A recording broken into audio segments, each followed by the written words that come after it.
Okay, I will say, I actually have no idea where I'm gonna go with a lot of these. This is, um, I don't know how long each episode or chapter or whatever the fuck you want to call it is going to be, but I will talk until I feel like I have nothing else to say about the topic of the day. And, we're gonna see where this thing takes us.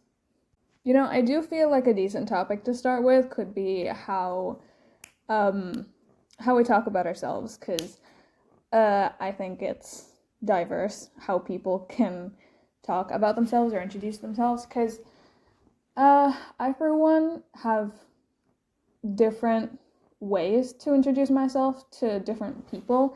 I'm sure a lot of people do. Uh, it's just, you're never, sometimes you're never prepared, or you don't know what kind of introduction you want to give someone, which is why first impressions can be difficult. It's like when you accidentally meet someone, um, let's say on the street or in a cafe, and you want to introduce yourself to them. Uh, you know, Maybe you saw something about them that you like, or uh, they said something that you thought was interesting and you want to befriend that person. It's difficult to think of how you want to introduce yourself to them because, again, that will be your first impression to them, and they're probably likely to base a lot of what they think about you based on that first impression, at least until they get to know you better, if they do. So you really don't want to mess up when it comes to introducing yourself. And honestly, I think that's so nerve-wracking, especially when you're meeting someone for the first time, and again, at random. Although, it's easier if it's not so random, if it's like a classmate or something, because then you guys are bound to interact a couple times. Or if it's like a coworker, again, you guys are bound to interact a couple times. It's honestly complicated. If the person in front of you said something that you might find interesting about a topic you like, your first idea would be like, oh, I like this topic too, and then you find something to talk about, or you add a comment on what they said. Or if you like something they're wearing, usually you would start a conversation by, either complimenting them or commenting on it. It's what comes after that's awkward and difficult, because, it's, hey, I like this thing, and they're like, oh yeah, me too. Now what? it's nerve-wracking. And unless you're like a pro at introducing yourself, or you just have so many fucking friends that you don't know what to do with your life, and that you're just so used to talking to people all the time, and it's like second nature to you, it's awkward. Even I myself don't know how to introduce myself. Like sometimes you can go up to family that you've never seen before, like distant relatives, and you wouldn't know how to say hi or how to introduce yourself. And that's so unbelievably nerve-wracking, especially when you know you're gonna have to interact with this person more times in the future. Uh, it's difficult. It's not an easy task.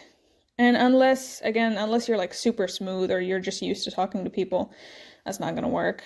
Although I think there's categories that you can follow in order to properly introduce yourself to someone without looking like a fucking idiot or a weirdo. It's also about how you handle yourself in terms of like body language and how you stand and how you talk. Obviously, if you look like a little freak, people aren't going to want to talk to you. It's kind of like, it's the principle people follow when they say like, oh, dress to impress, because nobody's going to want to talk to someone who looks like they just robbed a bank, or, And that honestly has a lot to do with first impressions. First impressions, I'd say, are, I guess not everyone is gonna base what they think of you based off of like your first impression, but a lot of the time you don't want that to be too extreme, because if it is, then people are going to kind of have to relate that thing or impression to you. Because, it's, for example, if you introduce yourself to family and the first thing they know about you, whether or not you meant it to be, is that you fail at everything, and that you are just, you're a horrible person, and that your family fucking hates you. They're gonna have to take that, like, they don't want something negative to be in their circle of people they know, or circle of relationships, or whatever. Or either that, or they're gonna try to avoid you if they can't completely ignore you, or like pretend that you don't exist. And I took a second to search up how to make a good first impression, and so many of these are physical. Like, so many of these, like I said, were how do you like carry yourself, how you sound, how you talk, like smile, eye contact, it's a body language in general, dress well, ask questions. Honestly, that depends on the person you're talking to. If you're talking to someone like a stranger, then I say, yeah, asking questions is a good thing. But if you're like introducing yourself to a coworker or a family member, I feel like questions are situational, because you wouldn't want to ask a question like, hey, how's the family? And then, suddenly that person decides to be like, oh, I actually recently lost someone. You're like, damn, I'm sorry. But with a stranger, they wouldn't respond like that. Like, even if they're having a bad day, they're gonna be like, oh yeah, it could be better, but they wouldn't like, drop that on you while they can, because coworkers and family know that they're gonna have to see you again, so this is something that you're gonna know eventually. So I don't think questions are ideal. They, like, when it comes to certain relationships, they kind of just, I feel like it's better if they just come on their own. You don't ask, they just, as you go in the conversation, the more you get into it, the more personal it gets, or whatever you guys are talking about, then it's more appropriate to ask questions. But it's not, in terms of a first impression, that's not always ideal, I don't think. Be yourself. Okay, that one's again situational. You wouldn't want to be yourself around your coworkers. I definitely wouldn't want to be myself in front of my coworkers. Like, you're coworkers, you're not supposed to, like, unless I want to be your friend and you want to be my friend, I don't think I have a reason to be myself. I'm there to be professional. I'm not there to like have fun and joke around, unless we do end up becoming friends. But you don't need to be yourself for a first impression. You need to show that you have the capability of being professional, and that you can be when it comes down to it. I would say you should probably appear reliable. I, for one, like to do that. And that comes that comes to everything. That comes to family, or friends, or coworkers, or classmates, or whatever. I think appearing to be reliable is a good thing, because then, first, it helps people like feel more comfortable around you, and it may even like help you get into a better scope, or like a better situation for further interactions, because maybe they might need something, and they would be more comfortable asking you for help if they know that you're reliable and that you're trustworthy. Trust also comes with being reliable. Again, someone who's not trustworthy is not someone who's reliable. Those two kind of have to come together. But being yourself, I don't think that's like super important. It's decent. Again, it's incredibly situational. So far, the ones I think are, important are smile, and like the body language, and maybe dressing well.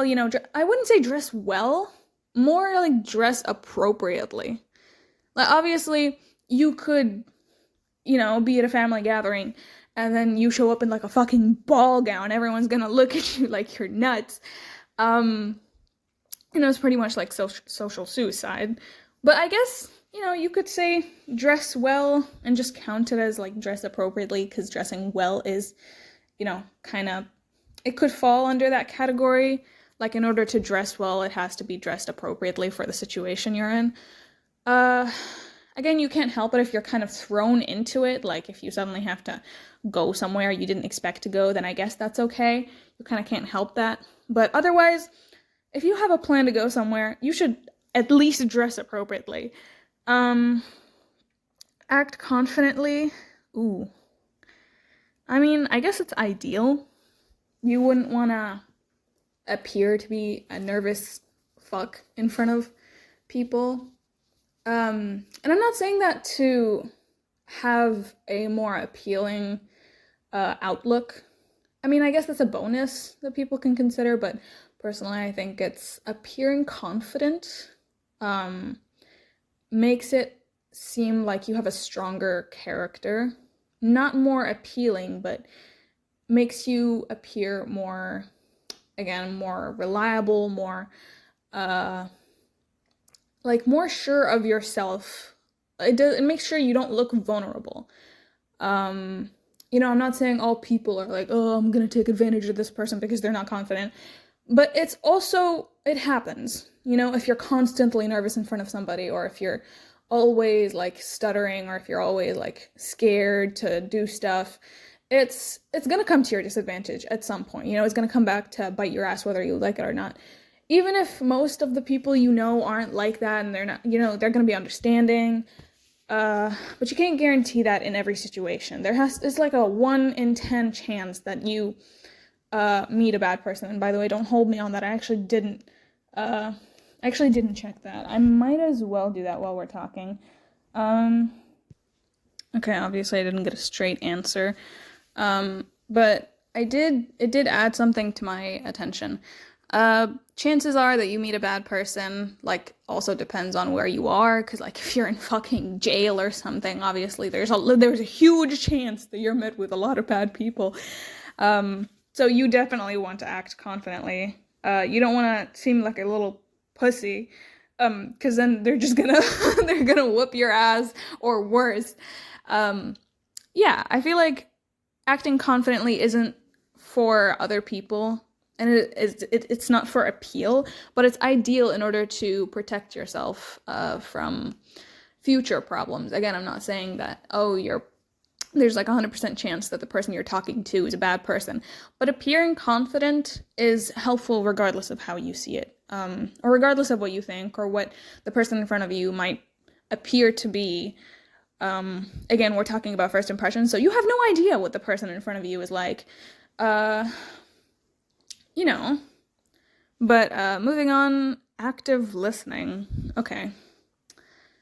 That one you kind of have to do in order to engage in a proper conversation with someone you want to make a good first impression to, or like introduce yourself to, it's important. You have to actively listen to what they're saying so that you can engage. Otherwise, they're gonna think you're just, not paying attention. It's gonna upset the person you're trying to make a good impression towards, Like, I wouldn't want to meet someone and talk about something, like, or if someone commented on something that I'm wearing or something that I like, and I start to engage in a conversation, and I'm like, oh yeah, this and this and that, and they like suddenly stopped paying attention, or like,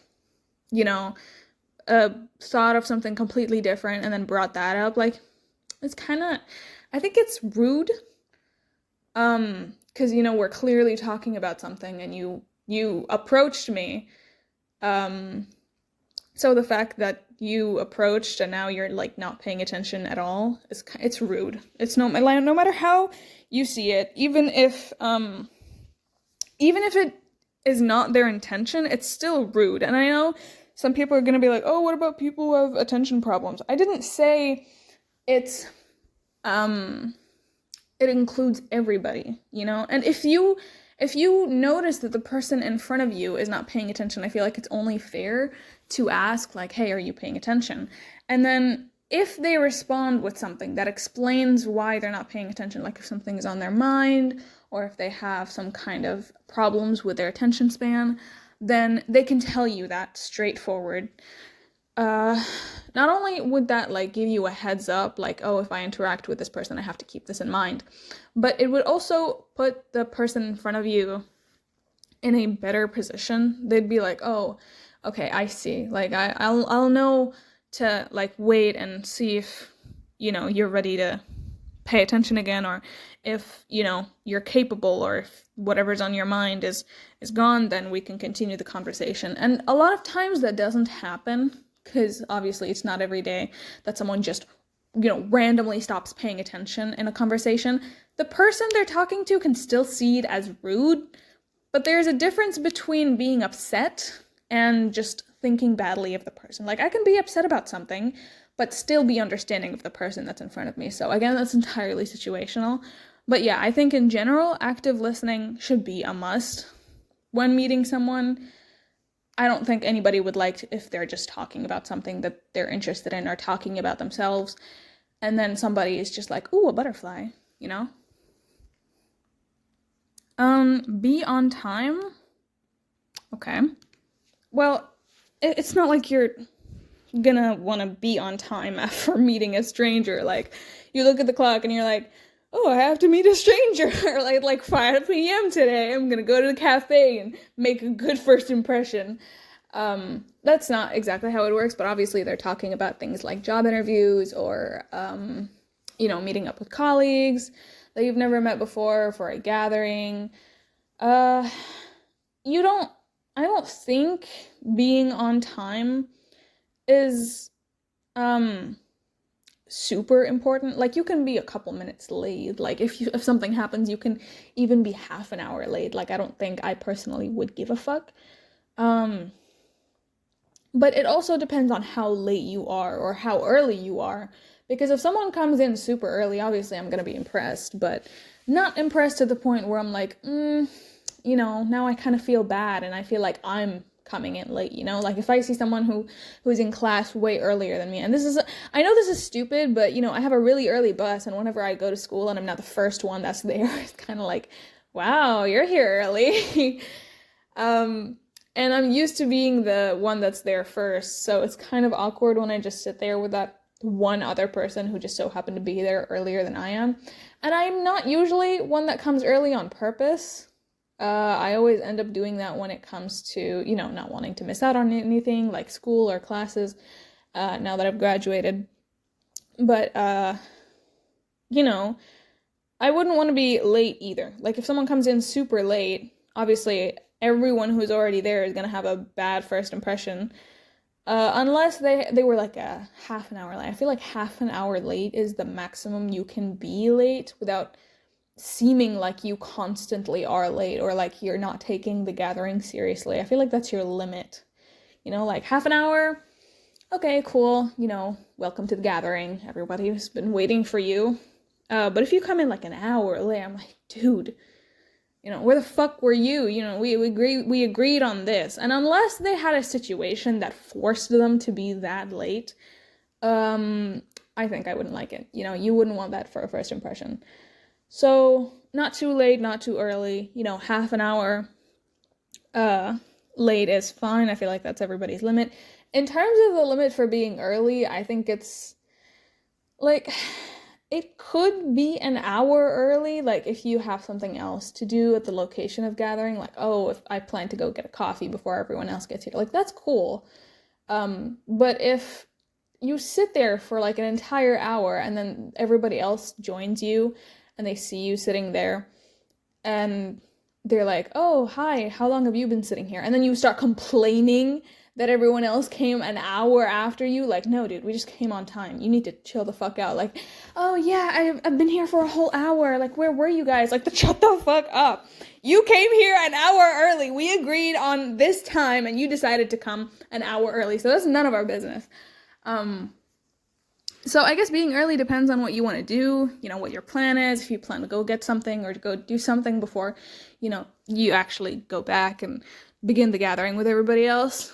I say that like it's a cult gathering, but yeah, that's my take on the whole being on time thing. Introduce yourself. I feel like that's kind of a given. You kind of have to introduce yourself. You can't just walk in and be like, hey, do these papers. The boss needs them tomorrow. Like, excuse me, who the fuck are you? I'm not gonna do that just because you told me to. Who the fuck are you, dude? Like, are you my boss? Like, what? I'm confused. Like, what happened to hello?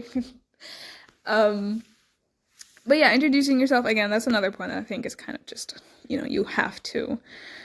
A positive attitude.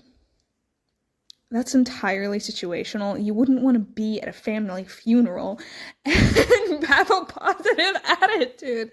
You wouldn't want to be like, well, he lived a good life, like, excuse me, we're mourning a dead person. So many of these are situational. But we're picking them up one by one since, they're all on the list. And I know having a positive attitude is usually good, again, for a lot of things, but I like to pick out where you shouldn't do these things, or I like to shed light on whether or not they're situational, or whether or not they should be there all the time. Actually, if we go back, if we take that principle in mind and go back, the smile, you don't have to, again, similarly to this one, you're not going to be able to smile in every situation. You're not going to want to be, again, at a funeral and look down at the person's grave, mourning their death, and you're fucking smiling. Everyone's going to think you killed them or something. That's creepy. Okay. Do your research. I mean, okay, yeah, sure, you can do your research. This one, if you decide to talk about something with someone, I'm the kind of person who fully has the confidence to just walk up to somebody, and if I like something they're wearing, I'm like, hey, dude, that looks sick on you, you look great. I've done that so many times where I'm hanging out with friends, and we're having a day out, and my friends are like, oh my god, do you see that girl? And I'm like, yeah, I see her. She's really pretty. And I remember one of my friends one time said, oh, I really want to compliment her. I was like, I can do it for you. And the girl was really far away though. So they were like, are you kidding? You would do that? And I'm like, hell yeah, I would. And so I left the group and I ran after the girl. Thankfully, I didn't look like a crazy person trying to chase this girl down. She didn't even realize I was there. And I tapped her shoulders and I'm like, hey, I think you're really pretty. And obviously she turned around and she's like, oh my god, thank you. And so, I'm not gonna go up to, let's say a wavy-haired person and be like, oh my god, I love your curls, because they're not curls, they're not, or oh my god, I love your coils, when they're clearly not coils. If you want to compliment something or talk about something, you should probably know what you're complimenting or talking about, because otherwise that's just embarrassing for you. Or if you're at a Comic-Con and you see a cosplayer and you walk up to them and are like, oh my god, I love your cosplay. You probably wouldn't want to do that to a cosplayer you don't know where they're, if you don't know where their cosplay is from. Unless it's a super mega, amazing, really, definitely I worked hard on this kind of cosplay. To which you're kind of oh my god, I need to compliment them. I don't know what they are, but that's great. That's passable. But if you go up to someone who's wearing a shirt and a wig, and you're like, oh my god, I love your cosplay, and then you ask where they're from, I feel that's kind of embarrassing. Okay, thanks, but why would you compliment my cosplay if you don't know what I'm cosplaying? I feel doing your research, or knowing what you're talking about, is important, because you wouldn't want to embarrass yourself. Listen, that's kind of the same as active listening. Make small talk. Ooh. Oh no. No. You don't want to make small talk. Oh my god. Small talks take you literally nowhere. If you decide it would be a good idea to make small talk, you're a fucking idiot. Why would you do that? Why would you make small talk with someone you're trying to make a good first impression in front of? Oh, how was your day? Good. Okay, then what? It's so awkward. You're dooming the conversation and limiting it to small talk. So unless one of you has something to say about their day that wasn't just boring, you're dooming the conversation. Do not make small talk. That's a horrible fucking piece of advice. Every time you make small talk with somebody, I feel like it's at your third meeting where you're kind of just awkwardly sitting there and you're trying to find something to talk about, and you're like, so how's the wife?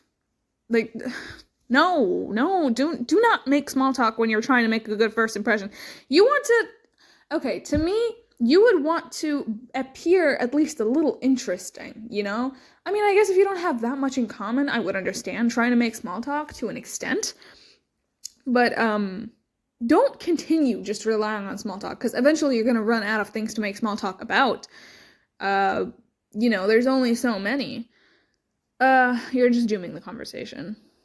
What's next? Be prepared. Again, that's the same thing as being on time or like doing your research. It's kind of just not being a fucking idiot and doing something that embarrasses you. You're like, okay, think of the situation. You're on a picnic, okay? You have a friend who knows a friend who knows a friend, and they're all going out, and then your friend is like, hey, we're having this picnic, you should come. Like, obviously you should come with some kind of treat or food that you can take to the picnic. You're not just gonna sit there and eat. You're gonna look rude as fuck. Like, this is a picnic, right? Like, we all contributed and you're just there eating. That's rude. You should not do that. Like, you should be prepared to an extent if you're planning to meet someone new, or if you know you're gonna meet someone new. But again, when it comes to strangers, you kind of just can't just be prepared. You're making shit up as you go. Which is honestly, I think, the most difficult kind of first impression to make is one on a stranger. If you have a certain goal in mind, like oh my god, this reminds me of those like blind date shows where they like put two people next to each other and they start talking about like their values, what they look for in a relationship. And it's like, those people have it easier because they know what they're there for and they're looking for someone who matches their standard. And that makes it easier. They know what to ask, they know what to look for, they don't know each other. And a relationship isn't just kind of something you want to make a good impression about. Like, you're not trying to force yourself or fix yourself into a relationship. You're trying to find a match that fits you and you fit them, because otherwise it's not going to work out. So it's a lot easier in situations like these. But if you are meeting a stranger, I feel like that's the hardest thing. Like, if you see someone who's wearing like a really cool outfit, or if you see someone who just seems fucking nonchalant, or like they're reading a book that you've heard about or that you like, anything at all that makes you feel the urge, like, oh, I think I would be good friends with this person, or like they seem like a nice person. Those are the hardest kinds of first impressions to make, because you don't know them, they don't know you. You have to approach that person. Again, approaching a stranger is so awkward for some people. Personally, I don't have problems with approaching strangers. It's kind of just there, I want to approach this person, I'm gonna approach this person. But when it comes to someone who has like social anxiety, god, it's fucking hell. Like, I can only imagine having social anxiety and then really wanting to be friends with this person and you're like, hey. Oh my god, just thinking about it makes me sick. I feel like that's the fucking worst. Right? Be actively engaged.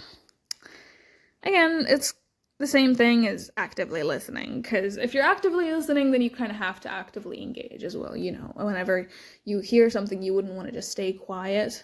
I guess if it's not that way, if they're telling you like a story or anything, but you have to be engaged to a certain extent, Don't interrupt them, but do like let them know that you're paying attention. And you're trying to make a good first impression. You can be silent, but I personally think it would always be better if you appear like you're interested. Like, if you are interested, like, that would be way easier. But if someone is talking about something that you think you're not interested in, it would just be straight up polite to like engage and be like, huh, that's interesting. Even if you don't find it interesting, even if you plan to keep your relationship or your friendship at a certain level without being too close, like, you don't want to be best friends with them, but they're cool. Like, I feel like it would be just straight up polite to, seem understanding and like appear like you're interested. It's only when they are like, it's all they talk about anymore, like this is all they do, this is all they talk about, then that's kind of self-centered of them. And then you're like, hey, I kind of, I know this is something you like, but I have my own things and interests as well. So could you like, take a step back and we can limit the amount of times or your fucking obsession with this, because it's not something that I would like to, pay my full attention to every time we interact, because then that's acceptable. But again, I feel like it's just polite to engage. And you always want to seem polite. Obviously, you wouldn't want to be with someone who like curses out their mom, Because, oh my God, there's so many people where you can look at them and the way they're treating people around them, and you can instantly tell that they probably tell their mom to shut up. Like, I could never be friends with someone who talks to their mother like that. It's crazy to me. Like, you're not better than anybody else. This is your mother, okay? I don't care what your relationship is with her. I feel like you at least owe everyone around you a level of respect. Unless they're a horrible fucking person that you just cannot stand, then I can completely understand being, like, rude. But if it's your mom, again, unless she's abusive or something, like a horrible person, and if she's not doing anything, and if she's, providing, she's there, she's present, she loves you as her child, why the fuck are you talking to your mom like that? Like, what does she's not your friend, bro. She's your mom. Have a level of respect. And I feel like respect goes both ways. So especially if you see, like, a mother spoiling her child and they're like, Mom, can you shut up? Like, I would jump in and defend the mom. Like, you're not supposed to talk to your mom like that. Like, I'd rather be friends with your mom than be friends with you, dude. Like, you're just straight up rude. Did you kiss your mom with that mouth? Like, it's so... You probably don't. If you talk to her like that, you definitely have never kissed your mom. But yeah, or hugged your dad, maybe. I think your dad has a lot to do with this.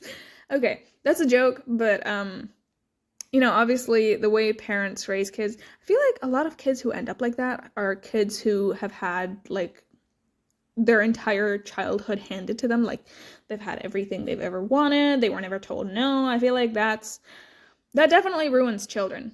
Like, you're gonna grow up never knowing the word no. So when you tell someone to shut up, you expect them to. And it's weird to you that it's, that this person is responding to you the way you don't want them to. Like, if you tell someone to shut up when you're fully expecting them to actually listen to you, like everyone has your entire life, it's gonna be weird to you when they don't, and it's gonna confuse you, and you're gonna get mad at that.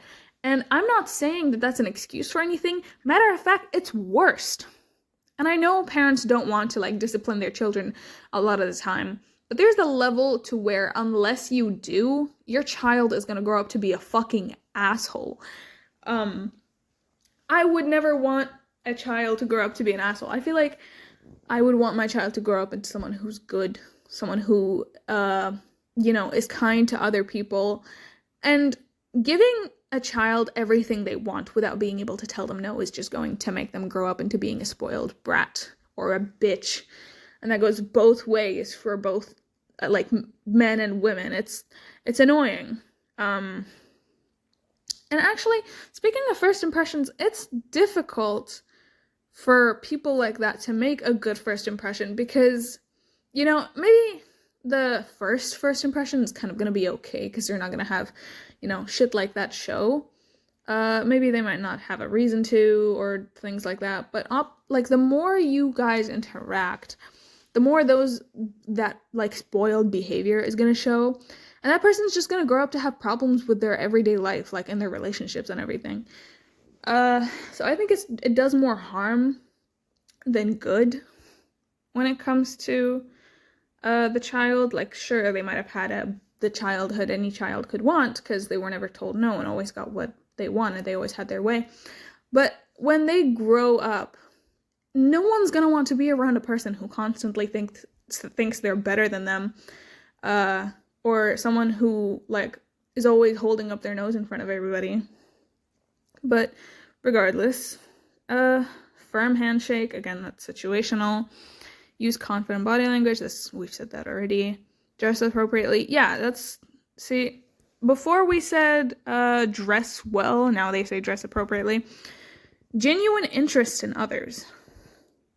Well, I can't really help that one. I guess it's different if you're the one that gets approached. I feel like if you approach someone, it's always because, you have a genuine interest in them. Like, I'm interested in being friends with you. I'm interested in getting to know you. You seem like an interesting person. And that would usually get you to, feel the need to introduce yourself and make a good first impression. But if you're getting approached by someone, you're not sure whether or not you're gonna have the same interest towards them as they feel towards you. Like, you could be the one sitting at a cafe being approached. You know, you could probably wear some cool new sneakers and someone walks up to you and you're like, hey man, I like your shoes. And they're huge on shoes. You know, they love shoes. You know, they have all kinds of shoes from all kinds of different expensive brands. And you're like, I don't know, dude, I got these for Christmas. You know? Like, it's just awkward that way. It's not always a guarantee that you can have a genuine interest in somebody. You should always be polite to someone unless they're not. You know? I feel like, you know, always be kind to others unless they start or, like, show that they're not interested or treat you otherwise. Then you kind of have the given permission to just, you know, let go of your principles. A lot of people don't do that, but I feel like it's possible. You know, you should always be polite and kind to others when they approach you, even if you don't feel like you're gonna be interested. You can definitely say no. I'm not saying that you should accept everything they say. If they ask, like, oh, can I have your number? You don't have to say yeah. Like, saying yes isn't being polite. Being polite is being accepting. Like, being polite would be like not turning away or not being rude when they approach you, you know? It's standing your ground without appearing like an asshole. That's being polite. And yeah, I guess you can't always guarantee that you're gonna be interested in someone who approaches you. Follow up?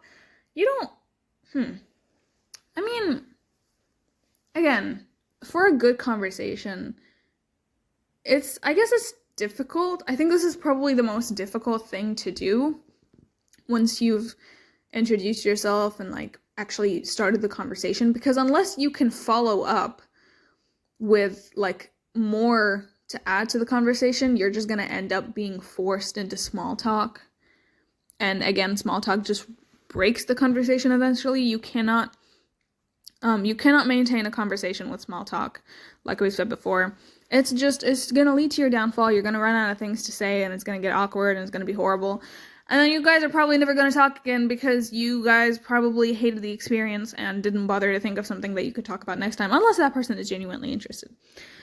But, yeah, following up is incredibly difficult. Like, I've had problems following up in a conversation before, especially if I'm trying to, introduce myself to classmates. I actually don't have any friends in university. I have one friend who I was accidentally introduced to, or, like, accidentally met, and only did because we shared a room, during our midterm season, or our first midterms. She was kind of already in friend group, but I felt like she was always excluded. You know, she kind of came in last. You know, they were talking between each other. And I decided to ask, like, hey, which one of you guys is in this room? And she was the only one that actually shared a room with me because her name is similar to mine. And so we became friends after that. Like, we started meeting up every morning. And then when like, classes began again after midterms, we started sitting next to each other. And we were talking more, but I can definitely tell you how awkward the first couple days were. It was kind of a forced interaction the first couple times. I'm a little antisocial when it comes to my friends. Like, I have confidence, sure, but I'm slightly antisocial. I'm like, you know, I prefer to keep to myself a lot of the time. I'm open to friends if they want to approach, which is how, you know, we kind of continue to be friends. But I wouldn't go out of my way to, like, make friends with people. Sure, if I'm interested, yeah, but in university specifically, I'm not interested in making university friends. You know, I feel like I'm just there to study. I don't need anything else. If it's someone I have, like, genuine interest in, though, like if we share a passion for a game or something, or, like, a topic or a show, then I'm gonna, you know, engage and try to be friends with that person. But in university, I don't think I have that. The first couple interactions were kind of awkward, a little forced, because, you know, we're we're sharing the same room for the rest of the exam season. And every time we talked, it was so fucking hard to come up with a follow-up topic or a follow-up question. And it always ended up in us talking about ourselves. And usually, I guess that's like the best thing you can do when it comes to trying to find a follow-up topic. But again, you wouldn't want to overshare on your first meeting. So follow-ups on first meeting and first impressions are probably the worst. Like, they're hard, they're difficult to do. You can't just overshare the moment you meet someone. If you do, it's, that's a bad habit. I don't think anybody should overshare things about themselves when they meet someone, because you don't know what that person can feel about that, or you wouldn't want to make them uncomfortable, or you wouldn't even know what that person would do with that information. I don't think oversharing is a good thing at all. But yeah, follow-ups, difficult thing to do. And funny thing, actually, I feel like in a proper introduction, because we read that one of the points they made was introduce yourself. Obviously, if you're meeting someone new, you want to introduce yourself, you want to say your name and stuff like that, so we could take a look at how to properly introduce yourself. Okay, I'd actually rather just talk about what I think you should do when introducing yourself. Again, this whole thing, everything about introducing yourself is situational, but we're going to take to introducing yourself to someone who you want to be friends with. I feel like there's a limit when it comes to the introduction alone that's apart from when you want to start your impression, like actually properly getting to know the person and them getting to know you. Introducing yourself should be brief. You shouldn't say too much about yourself, and you shouldn't say too little either. I feel like all they need to know initially is obviously your name, if it comes up, what you do, why you're talking to them or why they're talking to you. It needs to be something to go off of, If it's more of a professional meeting, like if you're trying to make friends with a coworker, or someone who you want to share a workspace with in the future, you could be like, hey, I'm interested in this kind of thing, or this kind of field. I feel like those things are very important to bring up. An introduction, a good introduction, is everything you think is necessary for upcoming interactions. Everything they need to know as a basic or as a given thing that they have to know for future interactions. And that is if you know that there's going to be future interactions. But if you're, if it's informal, I feel like the bare minimum is that they have to know your name, and then that's pretty much it. Hi, my name is this, and then you follow up with what you wanted to tell them, like, hey, this and this and that. So that's, I think that's pretty much everything I have to say for now about this topic. It's everything I can think of. We are already 43 minutes in, so, we could do a quick introduction for anyone who's, I don't even know if anyone is going to genuinely listen to this little podcast thing, but it would be fun. So let me try to do a small introduction.